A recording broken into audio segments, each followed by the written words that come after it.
24-এর গণঅভ্যুত্থানের পরে যে সংস্কার কমিশন গঠন হয়েছে নির্বাচন কমিশন নিয়ে, সেই সংস্কার যে আরপিও নীতিমালা পরিবর্তনের যে বিষয় বলেছে, আমরা বলতে চাই সেই আরপিও নীতিমালা পরিবর্তন করে এই যে নিবন্ধন প্রত্যাশী দলগুলো তাদের প্রত্যেককে নিবন্ধন দিতে হবে, কোনো দলকে নিবন্ধন থেকে বাদ দেওয়া যাবে না।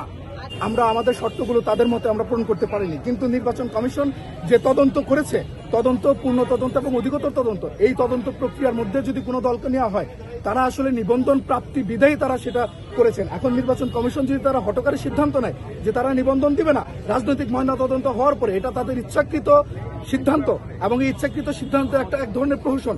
আমরা রাজনৈতিক দল মৌলিক বাংলা মনে করি যে ইসির যে হঠকারী সিদ্ধান্ত এটা প্রত্যাখ্যান আমরা করেছি এবং এই সিদ্ধান্তকে পরিবর্তন করতে হবে।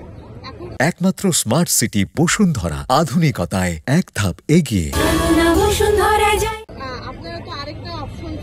আজ পর্যন্ত বাংলাদেশের ইতিহাসে দল নিবন্ধন 2008-এর পরে দল নিবন্ধনের প্রক্রিয়া শুরু হয়েছে।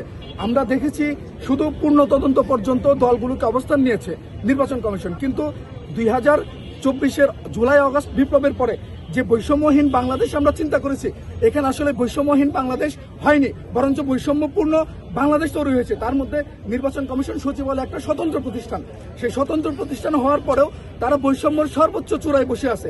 আমরা বলবো আসলে তারা সর্বোচ্চ আসমানে বসে আছে বৈষম্য নিয়ে। এখানে তারা যে অধিকতর তদন্ত করেছে, যেটা বাংলাদেশের ইতিহাসে রাজনৈতিক দলদের রাজনৈতিক ময়না তদন্ত, এই ময়না তদন্ত আজ পর্যন্ত কোনো কমিশন পৌঁছায় নাই। এখানে পৌঁছানো মানে দলগুলো তাদের নিবন্ধনের জন্য শতভাগ যোগ্য। এখন নির্বাচন কমিশন হঠকারী সিদ্ধান্ত তাদের ব্যক্তিগত সিদ্ধান্তের জন্য এবং তারা কোনো প্ররোচনায় এই নিবন্ধন প্রক্রিয়া আটকে রেখেছে আমরা বলে মনে করি। ন্যায় বিচার হচ্ছে না, একদমই ন্যায় বিচার হচ্ছে না। যে দলগুলো নিবন্ধন প্রত্যাশী, আমরা নির্বাচন কমিশনকে বারবার জানিয়েছি, আমরা সবসময় জানাচ্ছি যে নির্বাচন কমিশন তার সিদ্ধান্ত পরিবর্তন করবে এবং নির্বাচন কমিশন তার যে সংস্কার 24-এর গণঅভ্যুত্থানের পরে যে সংস্কার কমিশন গঠন হয়েছে নির্বাচন কমিশন নিয়ে, সেই সংস্কার যে আরপিও নীতিমালা পরিবর্তনের যে বিষয় বলেছে, আমরা বলতে চাই সেই আরপিও নীতিমালা পরিবর্তন করে এই যে নিবন্ধন প্রত্যাশী দলগুলো তাদের প্রত্যেককে নিবন্ধন দিতে হবে, কোনো দলকে নিবন্ধন থেকে বাদ দেওয়া যাবে না।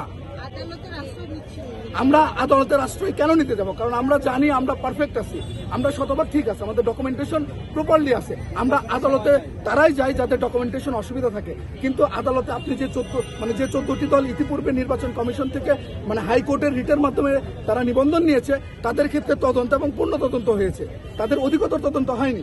কিন্তু বাংলাদেশের ইতিহাসে এবার অধিকতর তদন্তে নির্বাচন কমিশন গিয়েছে, যেটা রাজনৈতিক ময়না তদন্ত। এই রাজনৈতিক ময়না তদন্ত হওয়ার ফলে আমরা মনে করি যে নির্বাচন কমিশন আমাদেরকে নিবন্ধন প্রাপ্তি দিতে বাধ্য। আচ্ছা ভাই, আপনাদের 22টি আমাদের 25টি জেলায় কমিটি রয়েছে, 104টি উপজেলায় কমিটি রয়েছে। নির্বাচন কমিশনের কিন্তু ভুল আছে, নির্বাচন কমিশন বলেছে 22টি জেলায় তার কমিটি থাকতে হবে এবং 100 উপজেলায় কমিটি থাকতে হবে। আমরা তার অধিক জমা দিয়েছি। আমরা এখানে অবস্থান কর্মসূচি আমরা চালিয়ে যাব, যে পর্যন্ত আমরা নিবন্ধন না পাবো আমরা আমাদের অবস্থান কর্মসূচি থেকে নড়ব না।